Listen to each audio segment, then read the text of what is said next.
मंगलाचरण करें।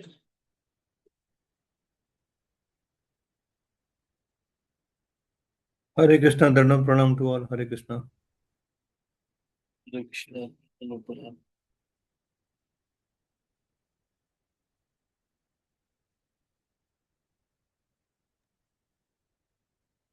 Yes, Prabhuji, I think so. We can get started. मंगलाचरण शुरू करता है। ॐ अज्ञानतिमिरान्धस्य ज्ञानञ्जनशलाकया चक्षुरुन्मीलितं येन तस्मै श्रीगुरवे नमः। श्रीचैतन्यमनोभीष्टं स्थापितं येन भूतले स्वयं रूप कदा मह्यं ददाति स्वपदान्तिकम्। वन्देऽहं श्रीगुरो श्रीयुतपदकमलं श्रीगुरुन् वैष्णवांश श्रीरूपं साग्रजातं ये भक्त मित्र प्रभु सहगणनाथं तं सजीवम् जी, भक्त मित्र प्रभु साद्वैतं सावधूतं परिजनसहितं कृष्णचैतन्यदेवं श्रीराधा कृष्णपादान् सहगणललिता श्रीविशाखान्वितांश हे कृष्ण करुणा सिंधु दीनबंधु जगतपते गोपेश गोपिका कांत राधा कांत नमस्तुते तप्त कांचन गौरांगी राधे वृंदावनेश्वरी वृषभानुसुते देवी प्रणमामि हरिप्रिये वाञ्छाकल्पतरुभ्यश्च कृपा सिन्धुभ्य एव च पतितानां पावनेभ्यो वैष्णवेभ्यो नमो नमः। जय श्री कृष्ण चैतन्य प्रभु नित्यानंदा श्री अद्वैत गदाधर शिवासादि गौर भक्त वृंदा। हरे कृष्णा कृष्ण कृष्ण हरे हरे हरे राम राम राम हरे हरे। नमो विष्णुपादाय कृष्णपृष्ठाय भूतले श्रीमते भक्तिवेदांत स्वामिन् इति नामिने। नमस्ते सारस्वती देवे गौरवाणी प्रचारिणे निर्विशेष शून्यवादी पाश्चात्य देश तारिणे। हरे कृष्ण। तो मुझे पढ़ सकते, स्टार्ट कर सकते reading. Sure, Prabhuji. I think last time we covered till 1.1.25. Hmm. We'll resume from 1.1.26, Prabhuji. So, anyone would like to volunteer? Vaikunth Sharan Prabhuji, you want to read?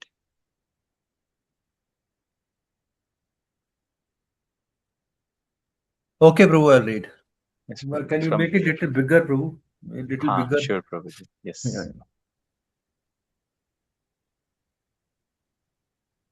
Is it okay, Prabhuji, or further Little little bigger. more? Okay. Huh.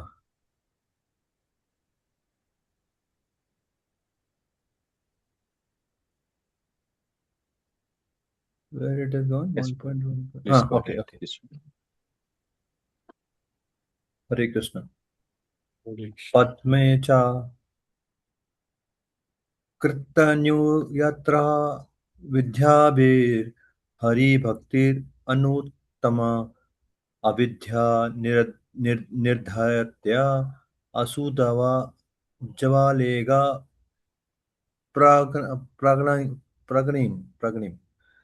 Translation. Padma Purana says the following. As the forest fire burns up a female snake demon, supreme devotion to the Lord quickly burns up avidya completely by knowledge, vidya, and so vidya which accompanies bhakti. Vishwanath Chakravarti Thakur commentary. Krityunitra vidyabhir means by knowledge which follows after. Such knowledge appears by itself along with the practice of bhakti, even though there is no desire for it. Anuttamaha means most attractive. Pannagrim means female snake. हम्म।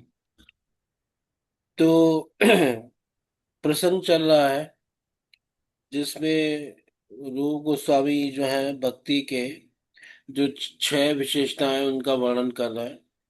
और इस समय वर्णन कर रहे हैं क्लेशाग्नि। तो क्लेश जो है तीन प्रकार के बताए, पाप, बीज और अविद्या। तो अविद्या को नाश करने के लिए प्रमाण दे रहे हैं। एक प्रमाण पहले श्रीमद् भागवत से दे चुके हैं, जिसकी चर्चा हमने पिछले सप्ताह की थी। और अब एक दूसरे श्लोक से दे रहे हैं, ये पद्म पुराण का है।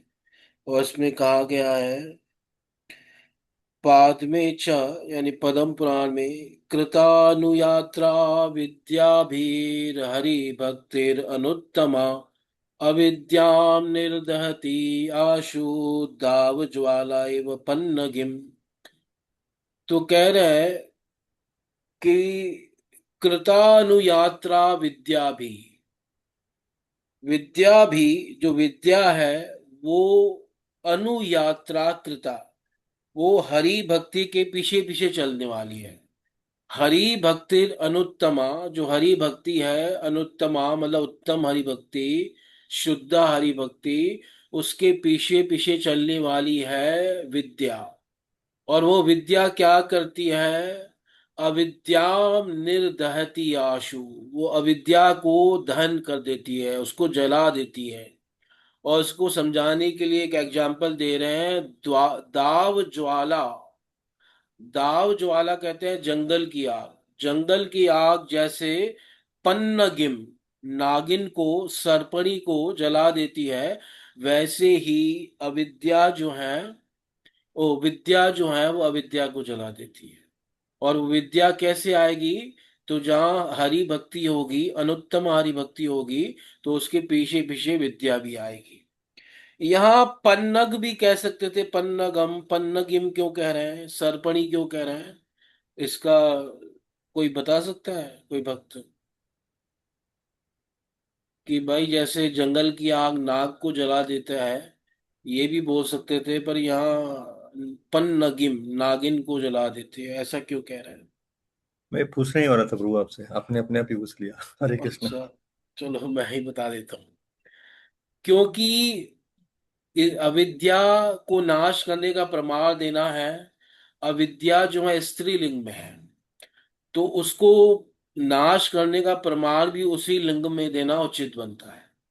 इसलिए नाग न कहकर नागिन कहा। और विद्या भी स्त्रीलिंग में है, तो विद्या के द्वारा अविद्या का नाश होगा। तो इसलिए जो है द्वाव ज्वाला, ज्वाला शब्द भी स्त्रीलिंग में है ना। ज्वाला जो अग्नि का स्त्रीलिंग ज्वाला होता है, तो उस ज्वाला जैसे सर्पणी का नाश कर देती है, वैसे विद्या जो है अविद्या का नाश कर देती है। तो जब एग्जाम्पल दिए जाते हैं ना, तो उसमें भी लिंग जो है मैच करना चाहिए। ऐसे नहीं कि आप जो है बात कर रहे हो किसी पुल्लिंग की और उसमें एग्जाम्पल दे दें स्त्रीलिंग का, तो ये नहीं चलता। तो वो इसी के लिए ऐसा एग्जाम्पल दे रहे हैं। तो हाँ। उसमें, हाँ बोलिए। हाँ, अंडरस्टूड प्रभु, अंडरस्टूड। हाँ। ठीक। तो अब इसमें विश्वनाथ चक्रवर्ती पाद जी कह रहे हैं, इसमें जी गोस्वामी की टीका नहीं, विश्वनाथ चक्रवर्ती पाद जी की है। विद्या भी कृता अनुयात्रा यस्या सा, कि जो विद्या है वो भक्ति के पीछे पीछे चलने वाली विद्या है, अनुयात्रा यस्या सा, तथा च भक्तस्य, भक्त की इस विद्या विषय इच्छा न रहने पर भी विद्या स्वयं भक्त के पीछे पीछे चलती है ना। तथा च भक्तस्य विद्या विषय इच्छक अभावे अपि सा विद्या स्वयं एव भक्ते पश्चात गच्छति, है ना। भक्ति की इच्छा नहीं होती कि विद्या मेरे पास आए, पर वो भक्ति के साथ साथ पीछे पीछे भक्त के पीछे चलती है। और कैसी भक्ति के पीछे चलती है? तो अनुत्तमा, अति उत्कृष्टा। और पन्नगिम का मतलब है सर्पणिम, जिसको कह रहे हैं फीमेल स्नेक, इस प्रकार से। ठीक है, तो आगे पढ़ सकते हैं 27वां श्लोक। प्रभु जी एक क्वेश्चन है, इसको यहाँ पे उत्तम उत्तम भक्ति का बात चल रहा है, हम्म In this specific verse, we see that Anuttama is hmm. used, Prabhuji, कि उसको थोड़ा हाँ, कई बार संस्कृत में अनुत्तमा शब्द यूज होता है। अनुत्तमा का मतलब ऐसे लग रहा है कि जो उत्तम नहीं है, अनुत्तमा। पर इसका मतलब है जिसके सामने और कोई उत्तम नहीं है। मतलब वो इतनी अनुत्तम है कि जिसके सामने कोई उत्तम बचा ही नहीं है, सबसे उत्कृष्ट है, उसी को अनुत्तमा कहते हैं। ठीक है प्रभु जी। इस प्रकार से व्याख्या की जाती है, मतलब उसके बराबर का कोई भी वैसा उत्तम है ही नहीं। उत्तमता का अभाव हो गया, तो जिसके सामने कोई बराबरी का ना हो तो उसको अनुत्तम कहते हैं। और भगवान ने गीता में भी अपने आप को अनुत्तमम कहा है। तो भगवान के बराबर कोई नहीं है। तो न उत्तमो विद्यते यस्मात् स अनुत्तमा, भगवान के बारे में कहा गया है। और इसी प्रकार भक्ति के बारे में भी कहा जाएगा, न विद्यते यस्माद् उत्तमा इति अनुत्तमा। तो जिसके सामने कोई उत्तमा चीज नहीं है, वही अनुत्तमा है, यानी हरि भक्ति। हरे कृष्ण प्रभु जी। हम्म।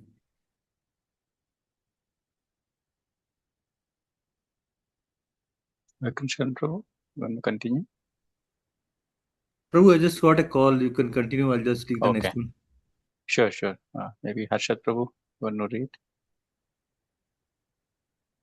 Hare Krishna, Rajesh Prabhuji. Today I am Hare in Krishna. the Jagannath Rath Seva, Rath Yatra Oh, Hare Seva. Bol. So sorry, I will not be able to read today. Sorry. No problem. Shanmugh Prabhuji. I will read Prabhu ji. Verse number 1.1.27 Subhadatvam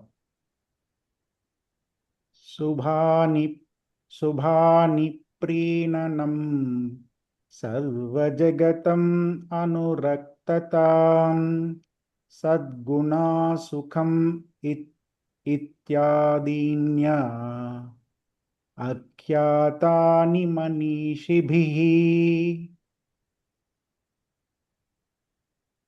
Translation. Next, the second unique characteristic of Uttama Bhakti, namely is bestowal of Shubha, is discussed. The wise explain that there are 4 types of auspiciousness, which is Shubha: affection for all living entities, being attractive to all living entities, possession of good qualities, and happiness, as well as other items. Hare Krishna. Jiva Goswami's commentary.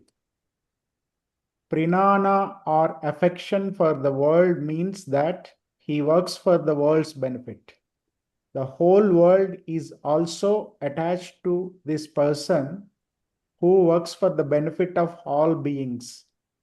Though these 2 items are actually included within possession of good qualities, the third type of Shubha, they are listed separately to show their superiority above all other qualities. Or, though these 2 qualities may be included in the attainment of good qualities, they should not be relegated to the status of mere constituents. Rather, they are the very Swarupa, the very essence of all good qualities.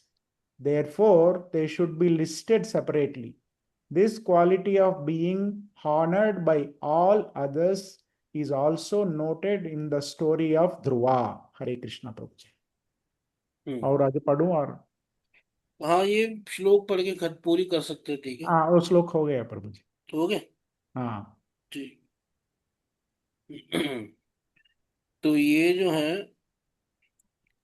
अब भक्ति के दूसरे जो विशेषता का वर्णन कर रहा है, क्लेशाग्नि हो गया, अब है उसके बाद शुभदा। तो भक्ति समस्त शुभों को देने वाली है। और यहाँ पे रूप गोस्वामी कह रहे हैं शुभ 4 प्रकार के होते हैं। शुभ तत्वम शुभानि प्रीणनम सर्व जगताम अनुरक्तता सद्गुणा सुखम इत्यादीनि आख्यातानि मनीषिभिः। तो शुभ चार प्रकार की बताए। पहला शुभ है कि समस्त जगत, पूरा जगत जो है भक्त से प्रसन्न हो जाता है ना, तृप्त हो जाता है। प्रीणनम का मतलब है तृप्त हो जाना। शुभानी प्रीणनम सर्व जगता, तृप्त हो जाता है या प्रसन्न हो जाता है भक्त से, सब जगत की प्रियता प्राप्त होती है। और दूसरा शुभ है कि सारा जगत भक्त से प्रेम करने लगता है, उसमें अनुरक्त हो जाता है। अनुरक्त मतलब आसक्त होने लगता है, प्रेम करने लगता है। तीसरा शुभ है सद्गुणा, सारे अच्छे गुण भक्त में आ जाते हैं।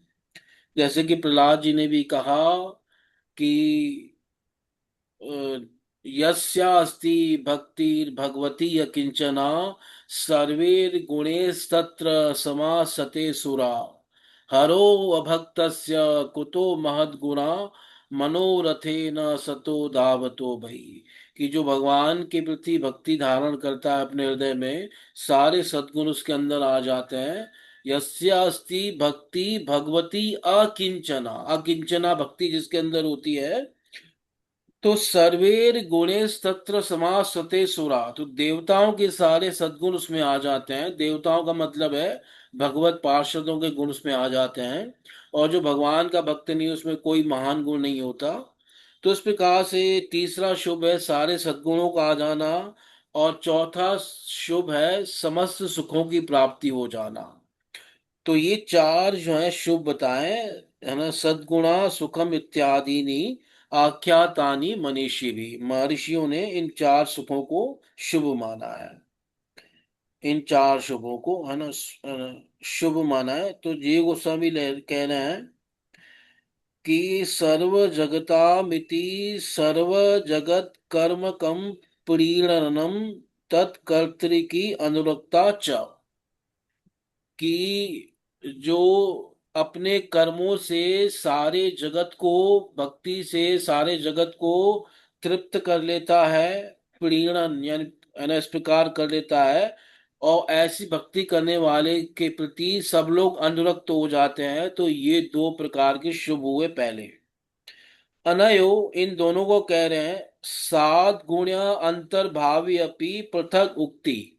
ये दोनों यद्यपि सद्गुणों के अंदर आ गए, तो भी इन दोनों की पृथक उक्ति की गई है, पृथक वर्णन किया गया। यद्यपि जब सद्गुण कहेंगे तो उसमें ये दोनों भी सद्गुण आ जाएंगे, तब भी इनकी पृथक वर्णन किया गया है। क्यों किया गया है? तो जी गोस्वामी कहते हैं सर्वोत्तमता अपेक्षया, क्योंकि ये दोनों सर्वोत्तम है इस अपेक्षा से। किं वा ते एते यद्यपि सात गुणे कृते अपि तत्र संभवतः तथापि अन्यत्र एव तावन मात्र कृते न स्याता।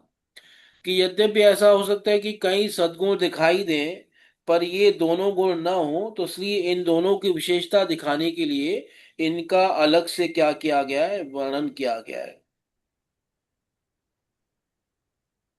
अन्यत्र ये सद्गुण देखने में नहीं आते। यह भक्ति का स्वरूप है, इसलिए भक्ति प्रकरण में इनका पृथक उल्लेख किया गया है ना। कह रहे हैं कि किंतु स्वरूप कृत्य अपीति पृथक उक्ति कृता यथोक्तम चतुर्थे। और जैसे कि चौथे स्कंद में भी कहा गया है, 9वें अध्याय के 47वें श्लोक में, ध्रुव महाराज के प्रसंग में, यस्य प्रसन्नो भगवान गुणैर्मैत्र्यादिभिर्हरि तस्मै नमन्ति भूतानि निम्नाप्य स्वयं, निम्नमाप एव स्वयं। यस्य प्रसन्नो भगवान, जिससे भगवान प्रसन्न है, गुणेर जिसके गुणों से, मैत्र आदि भी मित्रता आदि गुणों से हरि प्रसन्न है। तस्मै नमन्ति भूतानि, सारे जीव उसको नमन करते हैं, उसके सामने झुक जाते हैं, उसको प्रणाम करते हैं। और उसका उदाहरण दे रहे हैं, निम्नम आपह एव स्वयं। जैसे जल का स्वभाव है, वो ऑटोमेटिकली नीचे बहता है, ऊपर की ओर नहीं जाता। जल ऊपर की, जल को ऊपर भेजने के लिए मोटर लगानी पड़ती है, पर नीचे अपने आप जल आ जाता है, क्योंकि जल का नेचुरल स्वभाव है। तो ऐसे ही जिससे भगवान प्रसन्न हो जाएंगे, सभी उसके सामने झुक जाएंगे, उससे प्रेम करेंगे, उसकी भक्ति से तृप्त हो जाएंगे, और सारे सद्गुण उसके अंदर आ जाएंगे, और सभी प्रकार के सुख उसके अंदर आ जाएंगे। ये ध्रुव महाराज के प्रसंग में मैत्रेय मुनि ने श्लोक बोला है। जब ये वही ध्रुव थे जब पिता ने गोदी में भी नहीं बिठाया था, बेटा गोद में बैठना चाहता था, पिता ने सम्मान नहीं किया, और माँ ने, सौतेली माता ने कहा, बेटा तू पिता की गोद में बैठने का अधिकारी नहीं है, कोई बात नहीं, इससे क्या फर्क पड़ता है कि तू भी राजा का पुत्र है, पर तू मेरा पुत्र तो नहीं है ना। इस पिता की गोद में यहाँ राज सिंहासन पर बैठना है, तो इसके लिए काफी नहीं है कि तू सिर्फ राजा का पुत्र हो, उसके लिए ये भी जरूरी है कि तू रानी का भी पुत्र होना चाहिए, और तेरी माता रानी नहीं है, रानी मैं हूं। तो इस प्रकार के कई ऐसे शब्द उसने बोले थे, और ध्रुव महाराज का अपमान करके वहां से निकाल दिया गया, और पिता चुप रह गए। और वही ध्रुव महाराज फिर अपनी माता के कहने पर, सुनीति के कहने पे और नारद जी की प्रेरणा से जब वन में गए और कठोर तपस्या की 6 महीने, और भगवान उनको दर्शन देने के लिए या उनका दर्शन करने के लिए भगवान मधुवन में आ गए। भागवत में लिखा है, भृत्य दिदिर्क्षिरा, भगवान अपने भक्त को देखने की इच्छा हुई और वो मधुवन में आ गए।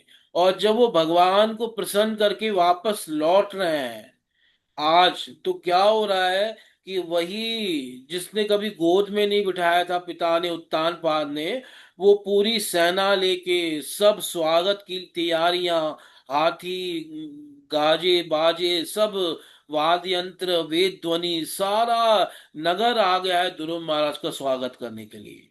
तो ऐसा क्या हो गया कि ये वही ध्रुव है जिसको पहले कोई पूछ भी नहीं रहा था, पिता ने गोदी में नहीं बिठाया, और आज ऐसे अचानक सब बदल गए। तो तब ये श्लोक बोल रहे हैं, यस्य प्रसन्नो भगवान, जिससे भगवान प्रसन्न हो जाते हैं, सब उसके सामने झुक जाते हैं। अब ये वो ध्रुव नहीं है, ये वो ध्रुव है जो भगवान को प्रसन्न करके आए हैं। तो ये अपने आप उत्तानपाद भी प्रसन्न हो गया है, सुरुचि भी प्रसन्न हो गई है, ध्रुव का भाई भी प्रसन्न हो गया है, पूरी प्रजा प्रसन्न हो गई है, क्योंकि जो भगवान का भक्त होता है उससे हर कोई प्रसन्न होता है। कोई बहुत ज्यादा दुष्ट हो वो भक्तों से द्वेष करता है, बाकी सब प्रसन्न होते हैं।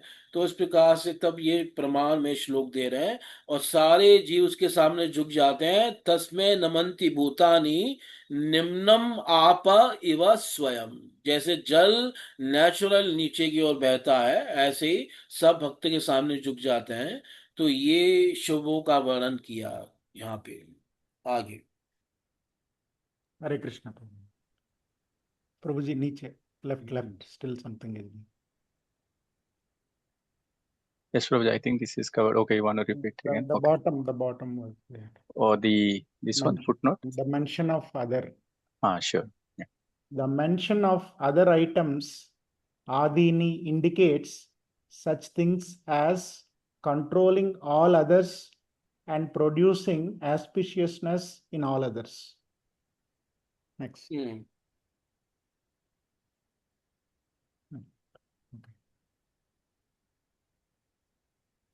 Verse number 1.1.28. Tatra jagat prinanadidvayam pradatvam yadha padme enachito haristena tatpitani jagantyapi rajyam tijantavastatra Jangamahasthavara apim. Translation: the first two types of Shubha are illustrated in the Padma Purana. He who worships the Lord is pleasing to all living entities, and all the inhabitants of the world, both moving and non-moving, are pleasing to him. और पढ़ो प्रभु जी, हाँ बस। तो अब उदाहरण दे रहे हैं। तत्र जगत प्रीणन आदि द्वय प्रदत्वम यथा पाद में। जो पहले दो शुभ बताए, जगत प्रीणनम और जगत अनुरक्तता, तो इन दोनों का प्रमाण दे रहे हैं पद्म पुराण से। ये न अर्चितो हरिस्ते न तर्पितानि जगन्ति अपि रज्यन्ति जन्तवस्तत्र जंगमा स्थावरा अपि। है ना, तो कह रहे हैं ये ना, जिसने भगवान हरि की अर्चना की उसने सारे जगत को तृप्त कर लिया। तर्पितानि जगन्ति अपि, सारा जगत तृप्त हो गया। और न केवल तृप्त हो गया बल्कि उससे प्रेम भी करने लगा, उसमें अनुरक्त भी हो गया। और अनुरक्त के लिए शब्द है रज्यंती। जंतवस तत्र, है ना, तत्र मतलब उस भक्त को। और कौन से, तो कह रहे हैं जंगमा स्थावरापि। जंगम और जो, है ना, और स्थावर। जंगम कहते हैं जो चल सकते हैं, मूविंग, और स्थावर जो कहते हैं जो चल नहीं सकते। तो वो सब उससे क्या है, तृप्त हो जाते हैं, उसमें अनुरक्त हो जाते हैं। तो ये दोनों शुभों का यहाँ पे उन्होंने प्रमाण दे दिया पद्म पुराण से। हरे कृष्ण। टीका इसकी है थोड़ी, आप में है इसमें, नहीं है? इसमें नहीं नहीं है है। प्रभु जी। चलो मैं पढ़ देता हूँ टीका। इस मुकुंदास गोस्वामी जी की है, और चक्रवर्ती पाद जी की भी थोड़ी सी है। मुकुंदास गोस्वामी जी लिखते हैं, स्थावरा अपि इत्यत्र। स्थावरा अपि कहा गया है इस श्लोक में, स्थावरा के साथ अपि शब्द है। स्थावरा अपि, स्थावर भी। तो कहा गया इसमें भक्त के द्वारा भगवान को किए गए अनुराग का उनमें आरोप होता है।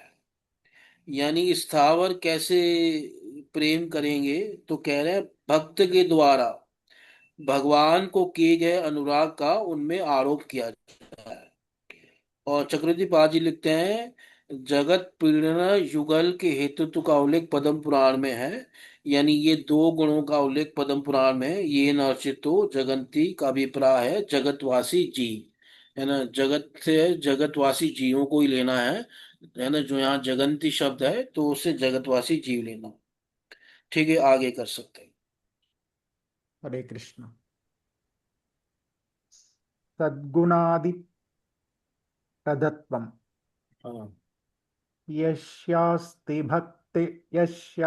भक्तिर्भगवत्यकिंचना सर्वैर्गुणैस्तत्र समासते सुरः हराव अभक्त्यस्य कूटो महद्गुणाम् मनोरथेन सति धावतो बहिः।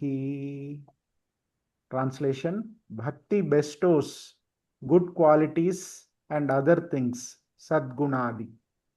One who has unflinching devotion for the personality of Godhead has the Lord and his followers along with all their good qualities under his control. But one who is not a devotee of the Lord has only material qualifications that are of little value. He simply pursues temporary material objects motivated by desire. Srimad Bhagavatam 5.18.12. Hare Krishna. Jiva Goswami's commentary. In the phrase Sadgunadi Pradatvam, the word Adi, other things, has been added to indicate the devotee's ability to control the suras and by extension all other beings, since that is what is stated in Bhagavatam verse. Sadgunadi Pradatvam, power of bestowing good qualities, etc., means that bhakti puts at the command of the devotee all good qualities, the Lord and others as well. So, Suraha refers to the Supreme Lord and others, that is, first the Lord and then his attendants, the Devatas, Rishis, and Samasate means they remain under control. Hare Krishna. तो अब तीसरा जो शुभ है, सद्गुण आदि प्रदत्वम, की भक्ति सारे सद्गुणों को देती है, तो उसका प्रमाण दे रहे हैं। यथा पंचमे, ये प्रहलाद महाराज जी कह रहे हैं 5वें स्कंद में, जिसकी हमने चर्चा की थी अभी थोड़ी देर पहले, वही श्लोक है 5, 18, 12। यस्यास्ति भक्तिर्भगवत्य किंचना सर्वैर्गुणैस्तत्र समासते सुरा हरावभक्तस्य कुतो महद्गुणा मनोरथेन सति धावतो बहि। कह रहे हैं यस्य अस्ति, जिसकी है, क्या है, भक्ति, भक्ति है, और किसमें है, भगवती, भगवान में। और कैसी भक्ति है, अकिंचना, अकिंचना यानी निष्कामा, उत्तमा, उत्तमा भक्ति है। तो सर्वेर गुणे सत्र समासते, तो उसमें सारे अच्छे गुण आ जाएंगे, सारे अच्छे गुण आ जाएंगे, सुरा, है ना, उन अच्छे गुणों के साथ देवता भी आ जाएंगे। तो देवता से जैसे हमने व्याख्या की, यहाँ देवता से मतलब इंद्र आदि चंद्र आदि देवता नहीं है, सूर्य आदि देवता नहीं है, यहाँ भगवत पार्षद हैं, कि भगवान के सारे पार्षदों के जो अच्छे गुण हैं वो उसके अंदर आ जाएंगे। और जो हरि का भक्त नहीं है, हराव अभक्तस्य, है ना, ये इसकी संधि की गई है श्लोक में। हराव अभक्तस्य, जो हरि में अभक्त है, तो उसके अंदर कुतो महद गुणा, उसके अंदर कहाँ से महान गुण आ जाएंगे। वो तो मनोरथ पे सवार बाहरी विषयों में ही भागता रहेगा। मनोरथे न, मन रूपी रथ पे सवार होकर असती यानी असत संसार में बाहरी विषयों में धावतो, भागता रहेगा, विषयों को भोग करता रहेगा, बही मतलब बाहर के। तो इस प्रकार से जो भगवान के भक्त नहीं, उसमें कोई अच्छा गुण नहीं होगा। तो यहाँ पे कह रहे हैं जी गोस्वामी जी, सद्गुण आदि, क्योंकि मूल में रघु गोस्वामी लिख रहे हैं सद्गुण आदि प्रदत्वम, तो आदि शब्द से क्या लिया जाए, तो कह रहे हैं सद्गुण आदि इत्र, आदि इत्यत्र, आदि शब्द ग्रहणात् सर्व वशीकारित्व उपलक्षक, सुर वशीकारित्व गृह्यते। आदि शब्द से सबको वश में करने वाला गुण लेना चाहिए, कि भक्त जो है उसके अंदर सबको वश में करने की क्वालिटी आ जाती है ना। यहाँ पे ये कहा गया है सद्गुण आदि शब्द, यहाँ पर आदि शब्द से सर्ववशीकरत्व का उपलक्षक सुर अर्थात देवता वशीकारित्व का ग्रहण होगा, कि जैसे देवताओं को वशीभूत कर लेता है। और कह रहे हैं सद्गुण आदि प्रदत्वम से, यहाँ पर सद्गुण आदि वशीभूत करने वाले गुण समूह को ग्रहण होगा, है ना। और सुरा शब्द से भगवान प्रवृत्ति है, सुरा से भगवान को भी लेना है, भगवान के भी अच्छे गुण आ जाएंगे, तथा उनके परिकर, है ना, उनको भी लेना है, देवताओं को भी लेना है, और मुनियों को भी लेना है, आदि के जानना होगा। और समासते का भी यही अर्थ है, भगवान एवं भगवान के परिकर देवता मुनिगण सब भक्त के वशीभूत होकर रहते हैं, भक्त सबको जो है कंट्रोल में कर लेता है। इस प्रकार से कह रहे हैं, है ना, सच तथा परिकरा देवा मुनयश्चेत्यर्थ समासते वशीभूय तिष्ठन्ति अर्थ, सब भक्त के वशीभूत होकर रहते हैं। जैसे भगवान भक्त के वशीभूत होते हैं, तो उनके परिकर भी भक्त के वशीभूत हो जाते हैं। तो इसी को यहाँ पे कह रहे हैं कि ये सारे सद्गुण भक्त के अंदर आ जाते हैं। Hare Krishna. हम्म, Vishwanath Chakravarti Thakura's commentary. हाँ, The devotee brings under his control the suras along with excellent qualities of the senses, gunaihi, and not with any faults in the senses. Thus, the meaning is the devatas in charge of the senses, sura, remain under the control of the devotee, tatra, along with the excellent qualities of senses under the devatas' control. The non-devotee who pursues material objects, asati, because of desire, manoradhena, हाँ, तो जैसे has no faultless qualities in his sense. हम्म। तो जैसे कि सब मनुष्यों की या सब जीवों की इंद्रियों में देवताओं का वास होता है। तो भक्त की सारी इंद्रियां क्योंकि उसके वश में हो जाती हैं, कंट्रोल में होती हैं, तो उन इंद्रियों के अधिष्ठाता देवता भी उसके कंट्रोल में हो जाते हैं। यहाँ ये कहने का भाव है, इंद्रियों में रहने वाले गुणों के साथ, ना कि दोषों के साथ, है ना, दोष नहीं, गुणों के साथ। और वो देवता भी सुरा अर्थात इंद्रियों के अधिष्ठाता देवता का, यहाँ सुरा शब्द का अर्थ ले रहे हैं कि जो इंद्रियों के अधिष्ठाता देवता हैं उनको, वो भक्त के वशीभूत होकर रहते हैं।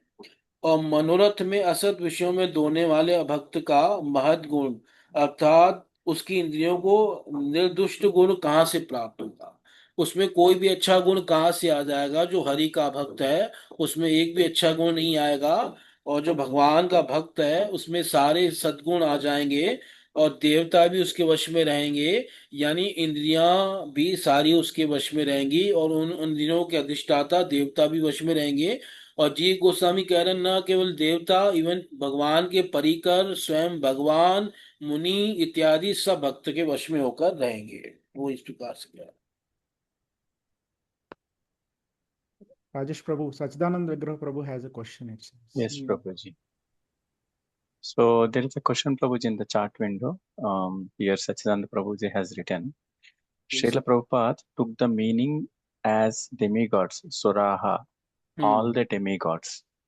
Does that mean this also includes the good qualities of demigods like Indra, Surya, etc.? Please clarify. हाँ, ये भी अर्थ लिया कि देवताओं के सारे अच्छे गुण, तो उसको हमारे आचार्य क्लियर कर रहे हैं कि यहाँ देवताओं का कहने का मतलब, देवता तो है ही हैं, साथ में भगवान भी हैं, और भगवान के पार्षद भी हैं, और मुनि लोग भी हैं। जी गोस्वामी ने इस पर जो व्याख्या की। और चक्रवर्ती पाद जी व्याख्या थोड़ी अलग प्रकार से कर रहे हैं। वो कह रहे हैं देवता का मतलब यहाँ पे जो हमारे भीतर देवताओं का वास है, इंद्रियों के अधिष्ठाता के रूप में। जैसे नेत्रों में सूर्य का वास है, मन में चंद्रमा का वास है, अहंकार में शिव जी का वास है। क्योंकि हर इंद्रिय का, हर तत्व का एक अधिष्ठाता देवता है, जिसका पूरी डिटेल शास्त्रों में है। तो वो इंद्रियां और प्लस उन इंद्रियों के अधिष्ठाता देवता भी उस भक्त के वश में रहते हैं, और उनके सारे अच्छे गुण भी उसके अंदर आ जाते हैं। ये भी अर्थ है, दोनों अर्थ है इस प्रकार से।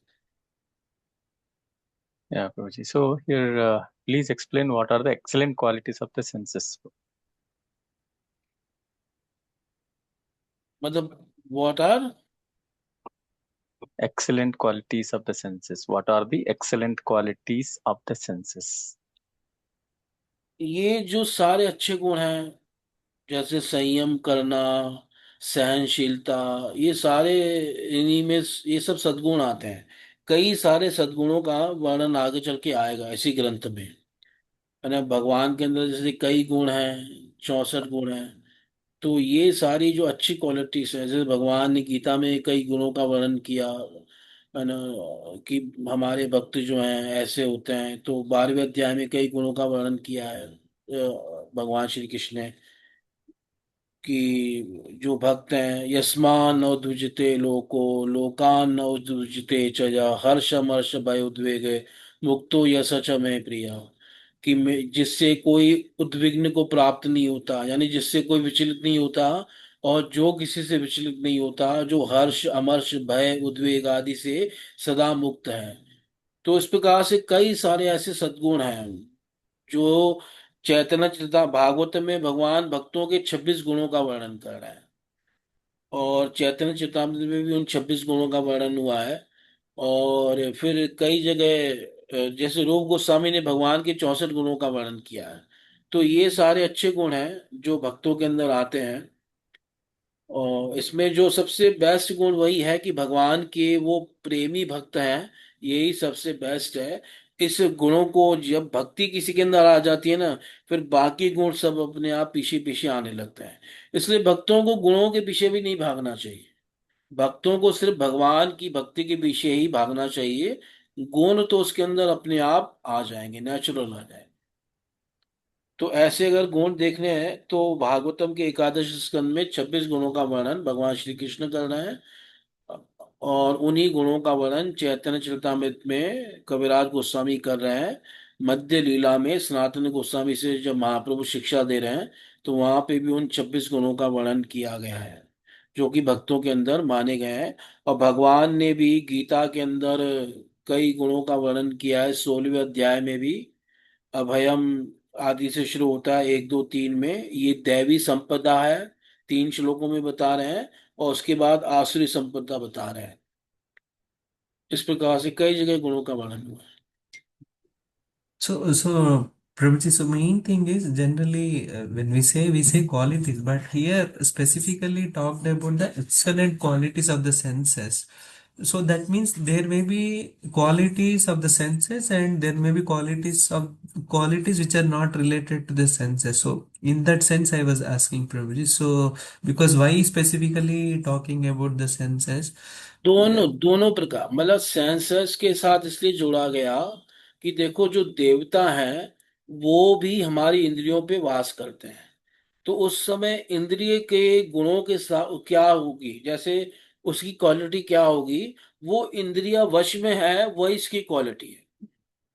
जैसे मान लो किसी के नेत्रों में जो है वास कर रहे हैं सूर्य देवता, तो उसके नेत्र उसके वश में हैं, उस भक्त के वश में हैं। और इवन सूर्य देवता भी के अच्छे गुण भी उसके अंदर हैं, और सूर्य देवता भी उसके वश में है। तो यही अच्छे गुण की बात यहाँ पे हो रही है इंद्रियों के पक्ष में। पर इसके अलावा भी जो अच्छे गुण होते हैं और भी, वो भी सब भक्त के अंदर है। न केवल इंद्रियों को वशीभूत करने वाले गुण जो इंद्रियों के उसमें आते हैं अधिकार में, उसके अलावा भी जो और भी अच्छे गुण हैं वो सब भक्त में माने गए हैं। इसलिए रूप गोस्वामी ने कहा है कि जो श्री कृष्ण के 64 गुण हैं उसमें 50 गुण तक जीव में आ सकते हैं, ऐसा उन्होंने कहा है ना। और 55 गुण आ सकते हैं भगवान शिव में, और 60 गुण भगवान नारायण में, और 64 पूरे के पूरे कृष्ण में। तो 50 गुण तक तो जीव गोस्वामी ने भी बिंदु रूप से माने हैं जीव के अंदर। तो इस प्रकार से इंद्रियों से रिलेटेड जो है वो भी, और उसके बाहर जो गुण है वो सब भक्तों के अंदर आ जाते हैं। और इंद्रियों का कहने का मतलब है कि वो इंद्रियां भक्त के वश में होती है, यही उनका गुण है। Sure, Prabhuji. Thank you so much, Prabhuji. पर इस केवल यही मत समझना कि केवल इंद्रियां वश में होती हैं, और भी सद्गुण आ जाते हैं, बहुत सारे अच्छे अच्छे दिव्य गुण भक्तों में आ जाते हैं।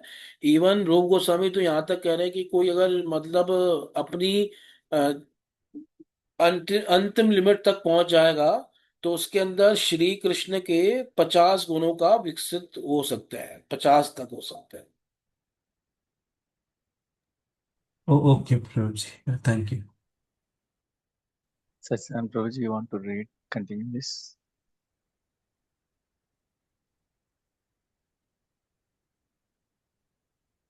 Hare Krishna Prabhuji, Sachidanand Prabhuji. Hmm. Yes, Prabhuji, I am just reading. Yeah. Okay, okay. Sukha Pradatvam. Sukam Vaisanyikam Brahmam Aishwaram Cheti Tatrida. Translation. Bhakti bestows happiness. There are three types of happiness.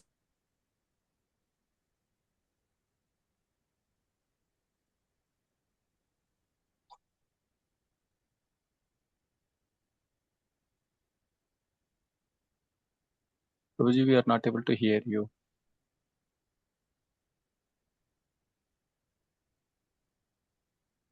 Hare Krishna. I think Prabhu went on mute, huh? No, no, he is unmuted only. I think there is some signal issue. Okay, I will read. Translation. Bhakti bestows happiness. There are three types of happiness: from material things, from Brahman realization, and from the Lord.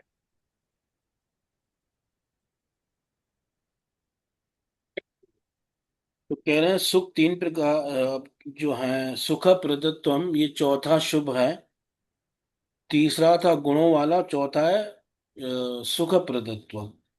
तो सुख 3 प्रकार के माने, सुखम वैषयिकम, विषयों से प्राप्त होने वाला सुख, और ब्राह्मम, ब्रह्म से प्राप्त होने वाला सुख, और ऐश्वर्यम, भगवान से प्राप्त होने वाला सुख, चेति तत्त्रिधा। तो ये तीन प्रकार के सुख हैं।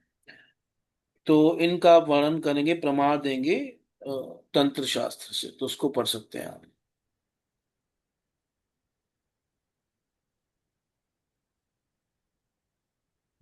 So, Shall I read? Continue. yes, Prabhuji, we can. Yata Tantri. Okay.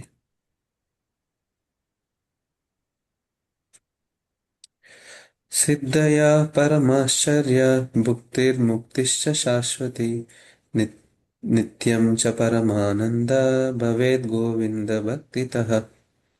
Translation. Thus it is said in a tantra, astounding mystic powers, material enjoyment, eternal happiness in the realization of Brahman, and eternal bliss from service to the Lord all appear from bhakti to Govinda. Commentary. Siddhaya means mystic power such as becoming very small. Bhukti means material happiness. Mukti means the happiness derived from realizing impersonal Brahman. Paramananda means the bliss derived from the Lord, since it comes at the end of the statement. तो यहाँ पे प्रमाण दे रहे हैं, यथा तंत्रे, तंत्र शास्त्र से, सिद्धया परमाश्चर्य भुक्तिर्मुक्ति च शाश्वती नित्यं च परमानंदो भवेत् गोविंद भक्तितः। सिद्धया, कि गोविंद भक्ति से क्या होगा, सिद्धियां प्राप्त हो जाएंगी। और जो अणिमा, लगिमा, महिमा, ये सब सिद्धियां होती हैं योगियों की।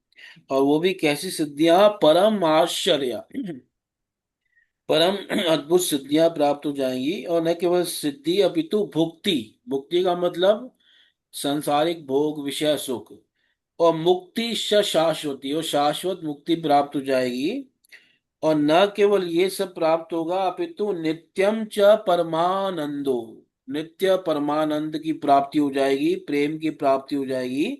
और ये सब कैसे होगा, भवेद गोविंद भक्ति था, ये सब गोविंद की भक्ति से हो जाएगा। यानी इसमें तीनों सुखों की बात है। देखो, परमानंद की बात भी है, सांसारिक सुखों की बात भी है, और ब्रह्म सुख मुक्ति की बात भी है, मुक्ति च शाश्वती। और ये सिद्धियां और भोक्ति, ये सब विषय सुख है। सिद्धियां भी विषय सुख में आएंगी, और मुक्ति ब्रह्म सुख में आएगी। यानी सिद्धि आदि ये निकृष्ट है, और मुक्ति आदि का सुख मध्य में है, मध्यम स्तर का है। और जो परमानंद है, कृष्ण प्रेम का सुख, ये सबसे टॉप पे है। और ये सब का सब किससे होगा, भवेद गोविंद भक्ति था। और उसमें जो है टीका में लिख रहे हैं जी गोस्वामी जी, सिद्धयो अणिमा आदयो भुक्तिश्च विषय मय सुखम, यानी विषय का सुख भी भुक्ति है। और मुक्ति को कह रहे हैं ब्रह्म सुखम, ज्ञानियों का जो सुख है। और पारिशेषान अनित्यम परमानंद ऐश्वर्य सुखम, जो परमानंद का ऐश्वर्य सुख है, जो नित्य है, तत्च तद अनुभवमयम, और ये सब उनका अनुभवमय है। तो वो भगवान का जो है प्रेम भी प्राप्त हो जाएगा। और ये सब होगा भगवान गोविंद की भक्ति से, गोविंद गोविंद भक्ति था। तो भगवान की भक्ति से समस्त प्रकार के सुख प्राप्त हो जाएंगे। ऐसा भागवत में भी कहा गया है कि जो स्वयंभू मनु थे, उनको सारे सुख प्राप्त थे। तीसरे स्कंद में बड़ा सुंदर श्लोक आता है कि उन्हें भगवान का प्रेम आदि प्राप्त था, इवन उन्हें सांसारिक सुख भी प्राप्त थे, और उन्हें सारी सिद्धियां भी प्राप्त थी। अगर कोई एग्जाम्पल लेना चाहता है इसमें, तो स्वयंभू मनु सबसे बेस्ट एग्जाम्पल है। आगे पढ़ सकते हैं। So, Prabhuji, so yeah, there are two questions. Hmm. What is this Tantra Shastra? Means any specific Tantra? This comes under, means, actual में तंत्र शास्त्र बहुत सारे हैं। 140 के आसपास तंत्र शास्त्र हैं हमारे पास इस समय उपलब्ध, तो जिनको आगम ग्रंथ कहते हैं। तो उसमें से किसी एक तंत्र शास्त्र से उन्होंने वाक्य लिया है। अब किसका लिया है ये क्लियर नहीं है अभी, है ना। कई बार वो लिखते हैं कि इस तंत्र का है, पर यहाँ खाली तंत्र शास्त्र लिखा है ना। तो हर तंत्र का एक नाम भी होता है। जैसे ब्रह्म यामल तंत्र, नारद पंचरात्र, इस प्रकार से कई ग्रंथों के नाम लिखे हैं, पर इसमें खाली तंत्र लिख दिया। तो तंत्र शास्त्र बहुत सारे हैं इस प्रकार से। So they are part of the Vedas only, right, Prabhuji? नहीं, वेदों से ये अलग है। So ये Vedas से वेद, अलग। हाँ, इनको वेदों को निगम कहते हैं, इनको आगम कहते हैं। पर ये मान्य इस- है, पूरे मान्य हैं। और वैष्णव समाज, भक्त समाज, एवं श्रीपाद रामानुचार्य आदि जो वैष्णव हैं उन तंत्र शास्त्रों को मानते हैं।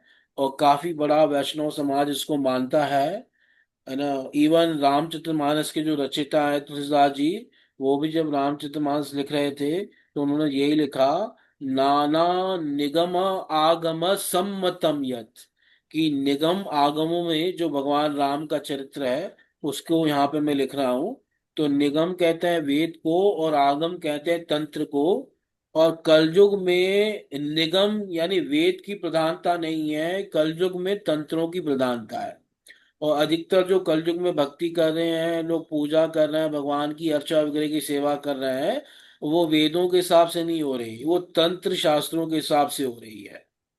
जैसे कि भागवतम में इस आप श्लोक पढ़ सकते हैं, 11:5-31, है ना, उसमें ये बात कही गई है। So Prabhuji, these are written by Vyasadeva ji only. ये प्रकट हुए हैं कालक्रम में, और ये शिव जी ने इनका प्रवचन किया है।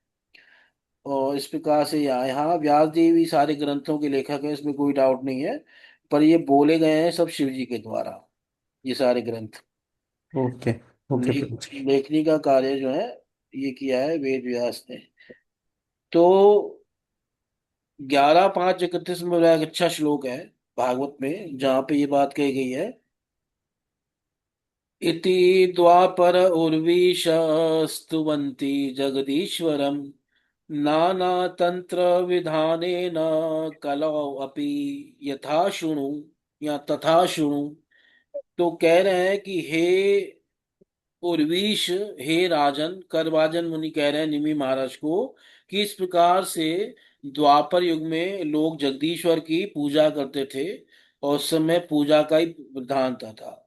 और यजंती वेद तंत्राभ्याम, और कल द्वापर युग में भगवान की पूजा कैसे करते थे, वेद और तंत्रों से करते थे। तो ये स्पष्ट कह रहे हैं। फिर कह रहे हैं कि कलयुग में भी लोग भगवान की पूजा करते हैं, पर कैसे करते हैं, तो कह रहे हैं नाना तंत्र विधानेन, अनेक तंत्रों के विधानों से, कलो अपि यथा शुणु, कलयुग में भी भगवान की पूजा करते हैं, तो उसको तुम सुनो। तो कलयुग में तंत्रों की प्रधानता है। पहले लोग वेदों से भगवान की पूजा करते थे। सतयुग में तो देखो वेद भी नहीं थे, सतयुग में सिर्फ ओमकार था, ओम था, और उसी से सबको ज्ञान हो जाता था, एक ओम का उच्चारण करने मात्र से। और सब लोग पवित्र थे, ध्यान करते थे। और फिर त्रेता युग में जो यज्ञ आदि शुरू हुए, तो त्रेता में वेद प्रकट हुए, वेद के मंत्र प्रकट हुए। तो उस समय लोग जो है वेदों से भगवान की पूजा करने लगे। और द्वापर में पूजा करने लगे वेद और तंत्र शास्त्रों से। तो द्वापर में दोनों की प्रधानता है, पर कलयुग में केवल प्रधानता है तंत्रों की। और इसलिए कह रहे हैं 11:5-31 में जो प्रमाण में दे रहा हूं उसमें कह रहे हैं, नाना तंत्र विधाने न, अनेक तंत्रों के विधान से कलयुग में भी लोग भगवान की पूजा करते हैं। तो उस भागवत की श्लोक की टीका में श्रीधर स्वामी भी लिखते हैं, कलौ तंत्र प्राधान्यात, कि कलयुग में तंत्रों की ही प्रधानता है, वेदों की प्रधानता नहीं है। तो इसलिए कई सारे तंत्र शास्त्र हैं, उसी में भगवान की पूजा भक्ति आदि होती है। और शंकराचार्य के अनुयायी तंत्र शास्त्रों को नहीं मानते, पर जो वैष्णव आचार्य हैं वो तंत्र शास्त्रों को मानते हैं। इस प्रकार से शंकराचार्य जी किसी तंत्र को नहीं मानते। Oh, okay, Prabhuji. So second question, Prabhuji. So in the Bhagavad Gita, sense gratification is condemned like many times, and that's why Krishna like ahisam sparsha jabhoga, like many hmm. verses. So in that case, then why by performing devotion to Krishna, Govinda, hmm. why all such things will come? Because it is already condemned. Hmm. Why devotee will be interested in all of them? Hmm. So that's a query, इसका Prabhuji. उत्तर यह है कि अगर भक्त को मान लो संसारी सुख चाहता है तो भी उसे भगवान की भक्ति से वो मिल जाएगा। उसे उसके लिए किसी अन्य देवी देवता के पास जाने की जरूरत नहीं है ना। संसारिक जो सुख है, जो भोग है, वो न चाहते हुए भी भक्त के पास अपने आप आ जाएंगे, है ना। हर चीज में विषयी सुख ही केवल सुख नहीं होता। इंद्र तृप्ति केवल कई ऐसे सांसारिक सुख होते हैं जिसके लिए भक्त प्रयास नहीं भी करेगा तो भी भक्तों के पास वो सुख अपने आप चल के आ जाते हैं। तो अगर वो चाहता है तब भी आ जाएंगे, नहीं चाहेगा तब भी आएंगे, क्योंकि ये भक्ति का एक फल है।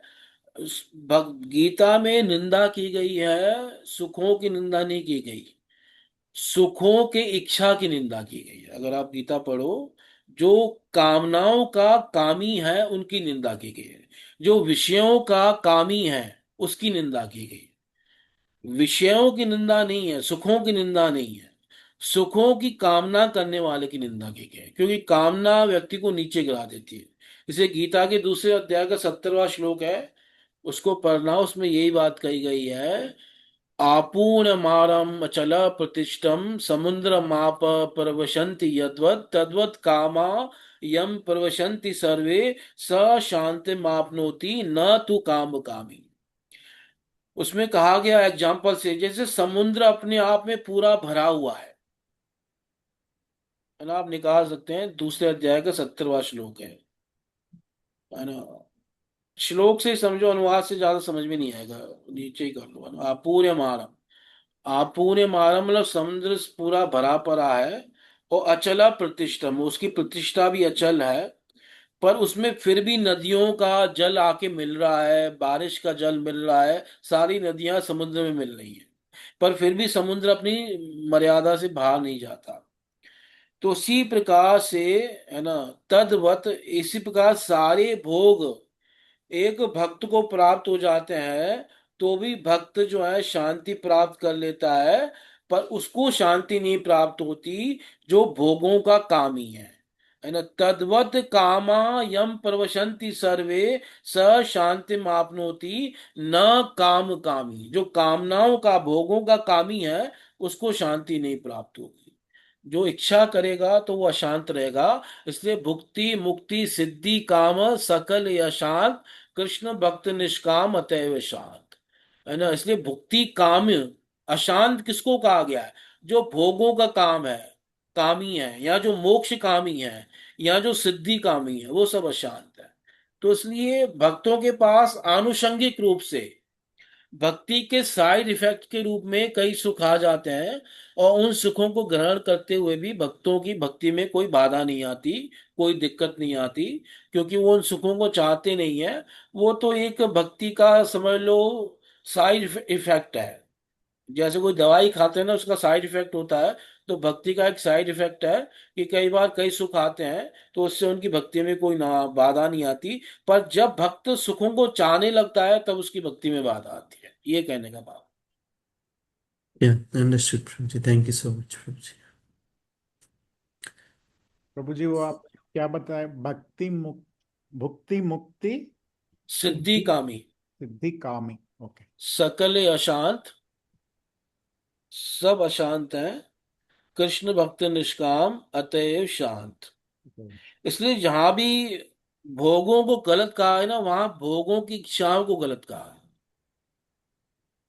इसलिए भागवत में कहा गया भोग कहाँ तक होने चाहिए? जितने से जीवन चल सके उतने भोगों तो होने चाहिए, है ना। इसलिए कामस्य न इंद्रिय प्रीति लाभो जीवेत यावता, इंद्रियों को तृप्त करने के लिए भोग नहीं होने चाहिए, जितने से जीवन निर्वाह हो सके उतने भोग होने चाहिए। इसलिए प्रभुपाद ने कहा ना, फूड फॉर लाइफ, है ना, ये नहीं कहा लाइफ फॉर फूड, है ना, जीवन है भोगों के लिए, ये नहीं कहा, है ना। भोग है जीवन चलाने के लिए, तो उतने भोग आवश्यक हैं, तो वो भक्तों को प्राप्त हो जाते हैं। और भक्ति का ये एक प्रकार से प्रभाव है कि भक्तों के पास आ जाते हैं लोग। ठीक है। Thank you so much, Prabhuji. Hare Thanks Krishna. for your wonderful आप class. सबको बहुत बहुत Hare Krishna. धन्यवाद। हरे Hare Krishna. Krishna, Prabhuji. Thank you so Hare much Krishna. प्रभु जी। हरे कृष्णा, दंडवत प्रणाम। Dandavat pranam Hare Prabhuji. Krishna. Thank you so much. Hare Krishna. Hare Krishna. Then pranam. Hare Krishna. धन्यवाद।